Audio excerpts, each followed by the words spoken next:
Raising my hand and asking for help was not something that I was raised to do. It wasn't ingrained in me to ever ask for help. It's always been, figure it out, on your own. Raising my hand and asking for help was the best possible thing that I could have done. It has opened so many doors. The work has been really, really hard.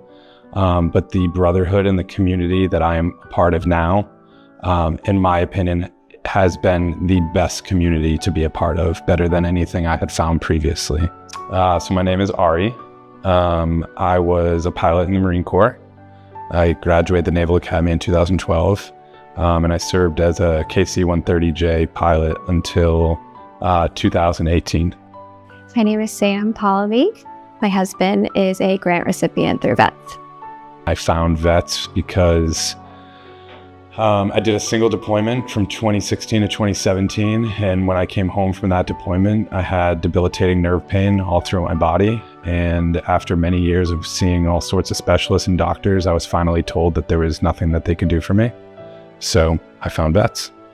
So our deployment was a little bit more challenging for us as a family. I was pregnant, and we had our baby about 4 months before he came home. So I guess my focus was really just on, having a baby, and it was a good distraction. But as soon as he came home, I could tell something was off.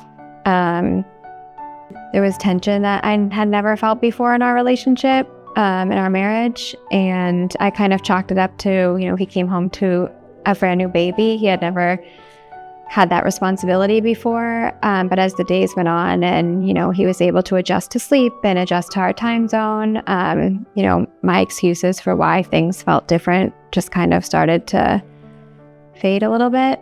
So I got out in 2018. I would have been 29 years old. I did not have plans to make it to my 30th birthday. It was coming up, and I had plans to not make it. He was really at rock bottom. There were days that he would send a certain text message and I thought that was it. Maybe it was never his intention, but I was so heightened. My emotions were so heightened that there were times I was scared to leave the house because I didn't want to leave him. My heart hurt for him. I knew something was not right. I wanted to help, but I felt helpless. And I vividly remember one particular moment in our San Diego house that our little one had his first steps, and I was just elated, smiling and so happy. And I looked over and it was like just emptiness. And I felt like, how could you go through life with these moments that are so special and he isn't able to feel them? And I was sad for us. I was sad for our son. I was sad for him. So after suffering for many years, I called Marcus on Thanksgiving Day, knowing nothing about VETS or very little about VETS. And I also wouldn't say I knew really anything about the treatment. And I'm like, hey man, I need help. And his response was, tell me what you need and you got it. This for me definitely represented last ditch effort. It was Thanksgiving week. He was, everyone was together and family and supposed to be such a happy time of year, and he was completely empty. It broke my heart because it was something that I know he enjoyed in the past. He looked at me and said, I'm going to go try psychedelics. I basically just said, if this is what you choose, I'm supportive. And I knew nothing about it. So one of the things that I noticed during the treatment was through the medicinal process, I was able to feel the nerves healing, right? I know that's not something that everybody can say they've experienced in their life, but I could feel like a vibration in my arms. Didn't know what was going on, but I was like, man, like this, I hope this is doing something, right? After I came home, that first time, it was, I didn't know how to exist. My body had just been reset, and I was going back to a wife, 2 young children, work, everything. And I had no idea how to interact with anything anymore. So my experience was pretty tough coming home.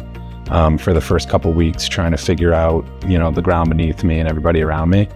And from there, after about 3-4 weeks, it was just an upward trajectory of feeling better. The nerve pain had subsided, started feeling relief. I had suffered for what felt like probably like 4 or 5 years from like debilitating headaches. I would have them almost every single day. And after that medicine journey, and still, like, I have not had a headache at all. And in a couple of years, it's been amazing. That's why I share my story so sort of publicly is, I don't have, like I said, that glorious war story. And by me sharing, like, hey, I don't know how I got this nerve damage. I flew safely, everything was fine, came home and, felt horrible. I try and open the door for others that maybe don't have those glorious war stories, but are still suffering in silence. So hopefully they realize, because when you go to get the treatment, everybody's wounds, it doesn't matter how you got them. You're there with a wound, and that's what matters. How you got it does not matter anymore. We've been so lucky since Ari has shared his story to help so many other people. And I think my words of wisdom is always like, it's kind of like being a mom. You know in your heart when something isn't right. And just like, Ari said, he raised his hand for help. Raise your hand. Don't do this alone. Reach out to other spouses. Amber and Marcus have been such amazing people in our stories. In the vets community as a whole, never felt less alone. I've never felt more heard. I have a beautiful family and so many supportive friends, but no one understands what you're going through if they have never been in your shoes. And to just make sure to reach out to someone, whether you know them or not. I had never met Amber in person before, and I can't even put into words how much they mean to us. And that's why it's so important for us to share our story and give back and answer a phone call when someone needs us, whether we've met them or not. Just know that you're not alone. I made a pact with myself, with my wife, and my family that anything that I took, I was giving back. My family and I have funded multiple folks to go through the treatment. We give back every single year. I fundraise on the outside. So, and the reason why I choose vets as a donor is I have not found a more powerful treatment that has such a direct impact on, the symptom and sort of the cure. Well, I don't love the word cure, but